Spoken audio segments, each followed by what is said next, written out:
My unit was notified that there was at least one fatality involved and multiple serious bodily injury accidents or injuries. When we arrived, at least 15 people had been transported off of the bus to area hospitals, at least 3 of the area hospitals, and a number of individuals, either with minor injuries or no injury, remained on scene. And the driver was pronounced deceased at the scene. The investigation involved sending detectives to the area hospitals in addition to the scene and interviewing individuals at DIA to determine what happened in this incident. Now, Sergeant Farr was the on-scene supervisor of that investigation, and I'm going to let him explain to you what he found there. So upon arrival there at the airport, came into contact with the bus. We discovered that it had made where a left turn takes you to level 4 east. That's normally the passenger pickup area. That bus had left the right side of the roadway and drove into one of the pillars that supports the 6 east ramp. So it was a raised roadway pillar that was struck. There were several witnesses that were still on scene. They had been removed to the conference center there at the airport, so I had a chance to talk to them after I had an initial look at the scene. So here's what we learned. We know that there were 3 buses that were picking up students. They are Legacy High School students, and they are part of the football program, along with some coaches, some adult chaperones, parents, grandparents, so a number of adults and students distributed throughout all 3 buses. Our bus that was involved in the crash was the lead bus, meaning that was the bus that was initially leaving the terminal building, heading out on Pena Boulevard. I'm told by witnesses that they were ready to go home. That is, they were to take Pena Boulevard to E470 and back up to Broomfield, where they were going to be dropping off at the school. Instead of leaving Pena outbound, the bus driver took the return to terminal loop. So there's multiple lanes of Pena Boulevard as you leave the terminal. There are 3 lanes that permit a right turn, take you outbound Pena, 2 lanes to take you to the return to terminal loop. One of those lanes is shared by both the right and left turn. So if you can imagine that fork, if you are in lane number 2, that is numbering them from left to right, that lane number 2 has an option of turning left or right. The other lanes are must turns. So the bus was in that lane. And instead of making the right turn to outbound Pena, made the left turn onto the return to terminal. My question for my witnesses there at the scene was why? Was something forgotten? Do we know why that occurred? And no one knows for certain. There were a lot of guesses. A lot of folks thought, well, maybe we forgot something, forgot a student, forgot some equipment, but nobody could tell me certainly why the bus driver made that turn. As they approached then the forks that take you from 4 East to 6 East or 5 East, if you have commercial motor vehicle permission to enter 5 East, as those 3 forks come up, the bus driver remained to the right, which would have taken them to 4 East, and instead of making that final turn, drove off the roadway and straight into a pillar. Now, the scene evidence showed us that the bus did make a straight line movement to that pillar. That is, in the dirt, the tire tracks did not show any sign of left or right turns, simply drove straight off the roadway into that pillar. That's how the crash occurred. What we're left with now is trying to explain why this crash occurred. Quite frankly, there's a big mystery there that we are in the process of attempting to answer, and we may not get all the answers we're looking for there, simply because one of our most important witnesses, and that is the driver of the bus, was declared deceased as a result of this crash. So we're now left with mechanical inspection of the bus. Was there anything wrong mechanically with the bus? I have a certified bus inspector who is taking on that task. As we speak, he's preparing that task, so we should have that inspection started underway sometime today.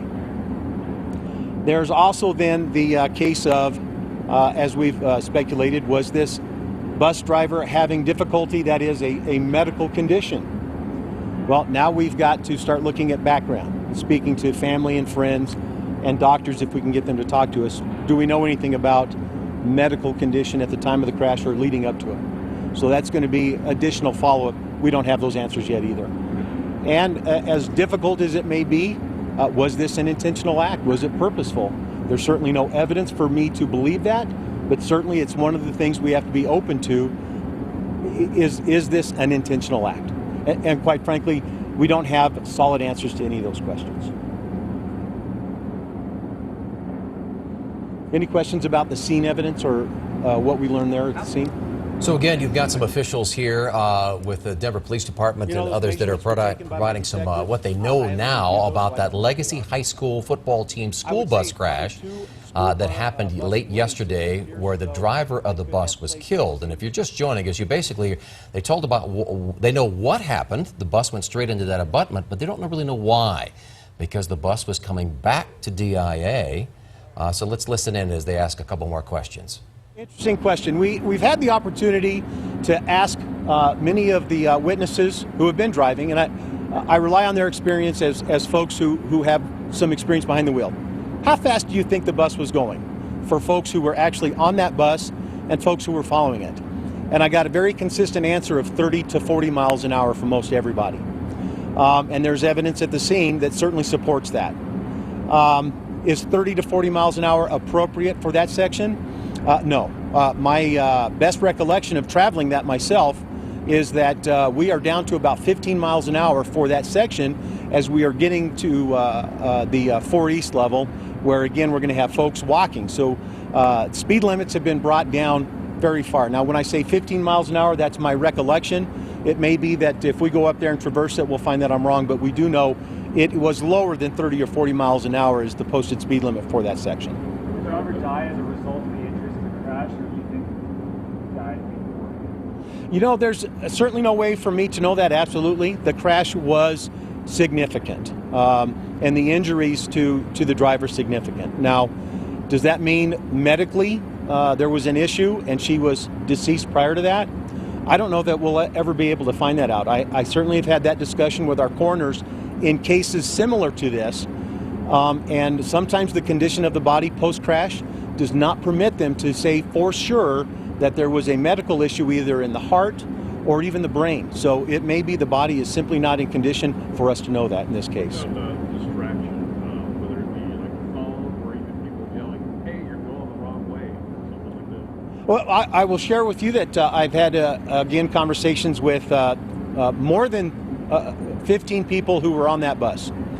And we covered that. Tell me about the condition of the driver as you were heading off-road. Tell me, was there any discussion? And all of them say that it seemed to be a normal trip up until they started to feel the bumps of going off-road. And then shortly thereafter, there was the impact. And that there was no statements or no conversation with the bus driver about where are we going. And there was no outburst that they reported to me. So from this standpoint, that part's a mystery. We won't know that until the coroners. Now, the toxicology report will come back. That's usually about a 6 to 8 week waiting period. So we are awaiting those.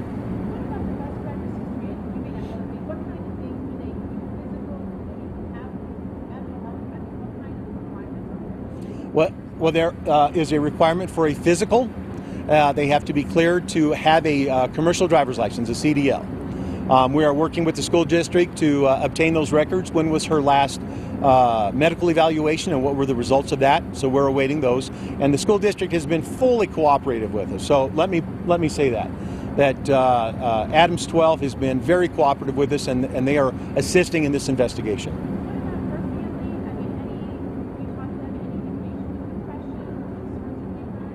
Really, at this point, we've allowed them an opportunity to come to terms with what they're dealing with.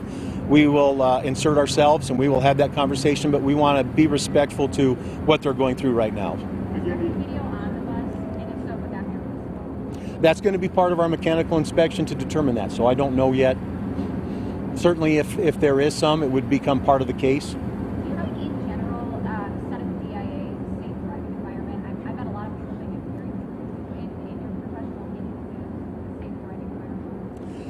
You know, I have to say I drive to the airport I fly in and out of there all the time myself. I certainly don't have any difficulty from a personal standpoint. From a professional standpoint, I know that we have collisions out there. Most of them relate to human error. So is there an engineering problem out there? I don't know that I'm qualified to say that. I would say that all the crashes that I have to respond out there to have some element of human misadventure that causes most of the crashes. So would that be maybe indication that she may have been confused by the traffic pattern? that's part of the background. How many times has she taken this trip? I don't know the answer to that yet. Is this her first time or is this her 10th time? So that would certainly go to answer that question. I don't know that. Okay, more questions, guys. A few more questions. We're going to cut it. You know, the damage was so significant, I didn't get a chance to review that yet. I don't know the answer to that. But understand that at the reported speed of 35 miles an hour, I'm striking a brick wall that had no give. The crush damage to the front of the bus was significant. And as a result of that, it was very difficult to get in there. I left the scene prior to the full extraction, so I didn't have play part in that. My detectives would know that, and obviously they're still out conducting some of that background. All of them, they have to wear a seatbelt, most drivers. It is. The driver, an adult female, and also when you talk about if there were other cars in close proximity to the bus when the crash happened, it's a one-way move, or a rifle was behind it, maybe it's going to cut her off or something like that. Our bus driver is a female in her 40s. We're not ready to release any more information about her identity just yet. I've had a detective who was able to review some of the video at the AOB, and he does not report any interference with any other vehicles. Are the kinds of crashes you see DIA with the severe, are they usually like fender benders? The ones I see are severe because that's my job as a traffic investigator. It would take a look at all the accident reports filed out there to know that. I do know that, you know, we have automobiles and pedestrians interacting on at least 4 levels out there, if not actually 6, if you include the commercial motor vehicle level. And at times, through distraction or just carelessness, humans and vehicles will come into contact with each other just from the way that we cross those lanes of traffic to get from parking into the terminal building. So I would say a vast majority of those don't need me, so they're probably not as severe as this one, certainly. Okay, thank you. So that's the Denver Police Department officials giving us the latest on that deadly bus crash that happened yesterday with Legacy High School football team members, also parents, chaperones, and coaches out at DIA. Of course, a lot of people wondering what exactly happened, Right. or really the bigger question is why. Right now, they said they just don't have the information. They're going to go through, talk to family members about any possible medical issues that the bus driver had to see if that played a role. They said they don't know if speed or even, unfortunately, if possibly this was intentional. That's right. So all those questions will be answered in the weeks ahead. We'll stay on top of it for you and update you here and certainly on that free Denver 7 app. We'll take a quick break and be right back.